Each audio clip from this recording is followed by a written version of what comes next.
हाँ, तो dear student, अपन अब तक प्रेजेंट इंडेफिनिट के बारे में अपन पढ़ चुके हैं। प्रेजेंट इंडेफिनिट से पहले भी अपन कुछ टॉपिक्स पढ़ चुके हैं, जैसे सेंटेंस पढ़ा था अपन ने, वर्ब से पढ़ी थी हमने, और इसके अलावा हमने प्रेजेंट इंडेफिनिट अपन सारा क्लियर कर चुके हैं। प्रेजेंट इंडेफिनिट के बाद में अपन को प्रेजेंट कंटिन्यूस के बारे में सीखना है। प्रेजेंट कंटिन्यूस में कैसे हिंदी वाक्य से इंग्लिश बनाया जाएगा, ये अपन को सीखना है। अब इसको सीखने के लिए अपन आज स्टार्ट करते हैं। अपन का टॉपिक है प्रेजेंट कंटिन्यूस टेंस।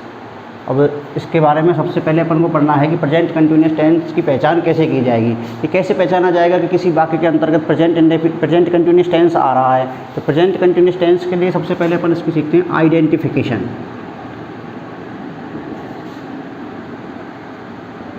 आइडेंटिफिकेशन मतलब हो गया अपन का पहचान, कि अपने को कैसे पहचान करनी है कि प्रेजेंट कंटिन्यूस टेंस का वाक्य है, प्रेजेंट कंटिन्यूस टेंस के अंदर अपन को बनाना है। तो प्रेजेंट कंटिन्यूस टेंस के पहचान के लिए अपन को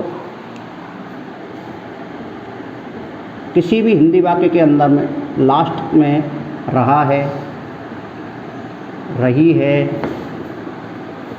रहे हैं, रहा हूँ,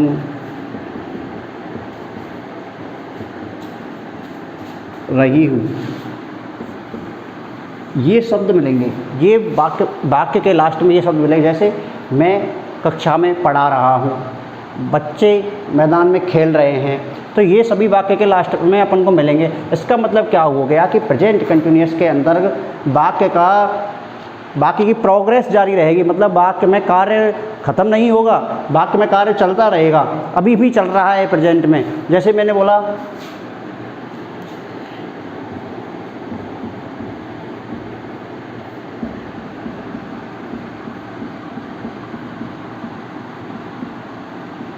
मोहन गाना गा रहा है, तो मोहन अभी भी गाना गा रहा है, कार्य प्रोग्रेस पे है, कार्य चल रहा है। इसका मतलब क्या हुआ कि कार्य अभी भी चल रहा है। जैसे मैंने बोला बरसात हो रही है,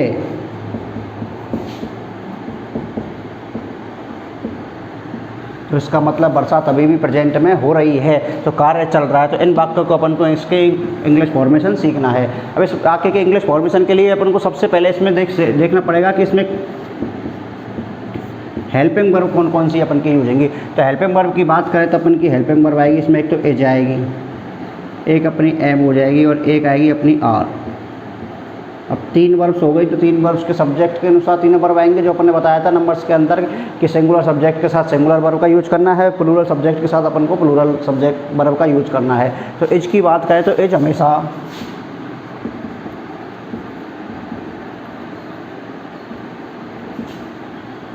विद सिंगुलर सब्जेक्ट, तो एज जो है हमेशा विद सिंगुलर सब्जेक्ट के साथ में उपयोग होगी। जैसे सिंगुलर सब्जेक्ट कौन कौन से हुए अपने, ही हो गया, शी हो गया, इट हो गया, एंड कोई भी नाम हो गया। तो इन सब के साथ में अपन की एज का यूज होगा हेल्पिंग वर्ब का। और एम जो है ओनली आई के साथ आएगी। एम जो है ओनली आई के साथ आएगी। कहने का मतलब होगा कि पार्टिकुलर, मतलब विशेष रूप से सिर्फ ये आई के साथ ही आएगी। इसके अलावा आर, तो आर जब सिंगुलर सब्जेक्ट के साथ एज आ रहा है तो प्लूरल सब्जेक्ट के साथ अपन के अपना आ जाएगा। अब आई तो इधर आ गया, तो वी, यू, दे, इन सब के साथ अपना आर आ जाएगा। तो ये हो गई अपन की 3 हेल्पिंग वर्ब, जो अपन को इसमें यूज करनी है प्रेजेंट कंटिन्यूस के अंदर। तो एज, एम, आर। एज हो गई अपन के सिंगुलर सब्जेक्ट के साथ, एम हो गया अपन की आई के साथ, और आर हो गया अपना प्लूरल सब्जेक्ट के साथ। बी, यू, दे, चिल्ड्रन जो भी बहुवचन है अपन के स्टूडेंट्स, इन सब के साथ अपन को आर का यूज करना है। अब जब हेल्पिंग वर्ब हो गई, तो हेल्पिंग वर्ब के बाद में अपन का काम पड़ता है मेन वर्ब का। तो मेन वर्ब की कौन सी फॉर्म आएगी, तो मेन वर्ब की हमेशा इसमें एम भी फर्स्ट फॉर्म आएगी, और फर्स्ट फॉर्म में आएगी तो फर्स्ट फॉर्म में और अपन को आईएनजी का यूज करना है। फर्स्ट फॉर्म में अपन को आईएनजी का यूज करना है। तो ये तो हेल्पिंग वर्ब हो गई, ये मेन वर्ब हो गई। इतना सा काम। उसके बाद में तो अपन ने 4 प्रकार के वाक्य पढ़ने हैं। अपन को 4 प्रकार के वाक्यों में अपना 4 प्रकार के वाक्यों के अपन के सूत्र पढ़ने हैं। Affirmative, negative, interrogative and interrogative negative के अपन को सूत्र पढ़ने हैं। सूत्र अपन पढ़ चुके हैं, उनके हिसाब से उसमें है प्रेजेंट कंटिन्यूस है, तो प्रेजेंट कंटिन्यूस की हेल्पिंग वर्ब और एम भी फर्स्ट एम भी जमाते जाएंगे। परफेक्ट आएगा तो परफेक्ट की हेल्पिंग वर्ब और एम भी जमाते जाएंगे। सूत्र वही है, बस थोड़ा सा चेंज करना है अपने को। तो अपन बात करें इसमें सबसे पहले प्रेजेंट इंडेफिनिट में अफर्मेटिव सेंटेंस की।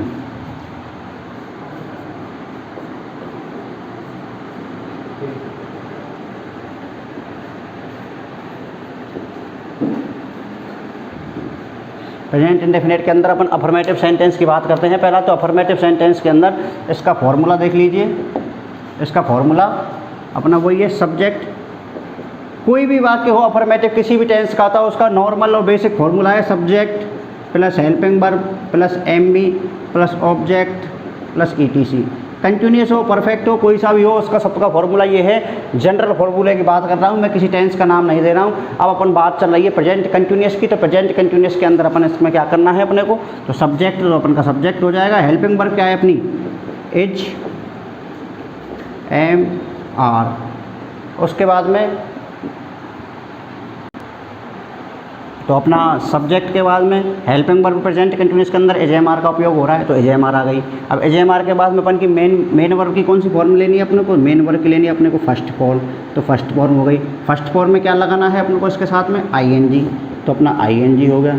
आईएनजी के बाद में क्या बचा अपना ऑब्जेक्ट, तो ऑब्जेक्ट हो गया। ऑब्जेक्ट के बाद में से बचा कुछ, तो सूत्र रटने की ज़रूरत नहीं है भाई साहब, अपना कोई हो गया। ये सूत्र दिमाग में रखोगे, किसी भी टेंस के अफर्मेटिव सेंटेंस का फॉर्मूला ये है, subject plus helping verb plus main verb plus object plus etc. इसके बाद में क्या करना है, सिर्फ हेल्पिंग वर्ब और मेन वर्ब जमाते जाओ, सूत्र अपन का बनता जाएगा। ठीक है, बस ये है कि प्रेजेंट इंडेफिनिट जो था उसमें हेल्पिंग वर्ब का यूज नहीं होता है, तो कोई बात नहीं, उसमें छोड़ दिया था हमने, सिर्फ मेन वर्ब की बात की थी अपने। अब इसमें जैसे अपने ये वाक्य लिए थे अपने, मोहन गाना गा रहा है, बरसात हो रही, तो अपन इसकी बात करते हैं। मोहन गाना गा रहा है, सिंपल सेंटेंस है, अफर्मेटिव सेंटेंस हो गया अपना,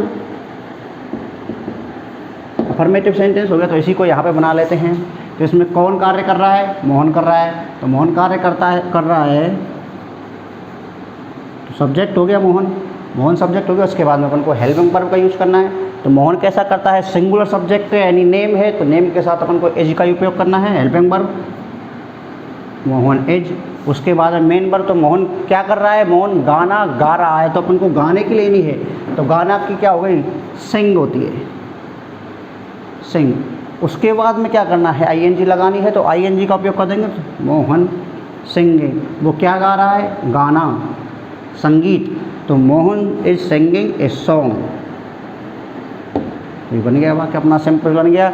तो क्या गा रहा है, ये क्या हुआ, सॉन्ग, ये अपना ऑब्जेक्ट हो गया कि क्या गा रहा है वो, तो